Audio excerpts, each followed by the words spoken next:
First prime minister ছিলেন। এখনকার prime minister কে?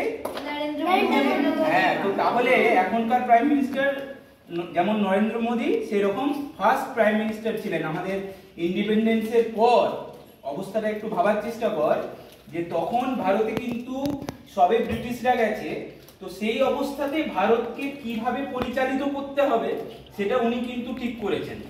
মানে তখন ভারতের যে অর্থনৈতিক অবস্থা, যা কিছু ভারতের তখনকার দিনের সিচুয়েশন, সেখান থেকে কিভাবে ভারতকে তুলে আনতে হবে সেটা তখন জওহরলাল নেহরু ভাবছেন তার ক্যাবিনেট মিনিস্ট্রি নিয়ে। এবং উনি কিন্তু ওনার জীবদ্দশার থেকে কিন্তু এই চিলড্রেন্স ডেটা ব্যাপারটা আসেনি।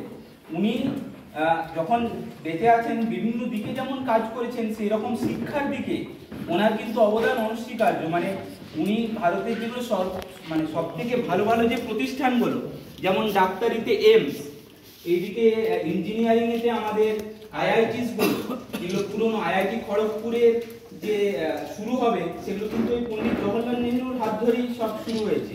তো আজকে ভারতের যে বর্তমান পরিস্থিতি শিক্ষা এবং চিকিৎসায়, তার কিন্তু অনেকটাই শুরু করেছিলেন পণ্ডিত জওহরলাল নেহরু। এবার উনি আমাদের এখানে দেখতেই পাচ্ছিস সব কাকুরা কিভাবে সব বাচ্চাদেরকে ভালোবাসছে, তো তার জন্য উনিও খুব বাচ্চাদেরকে ভালোবাসেন।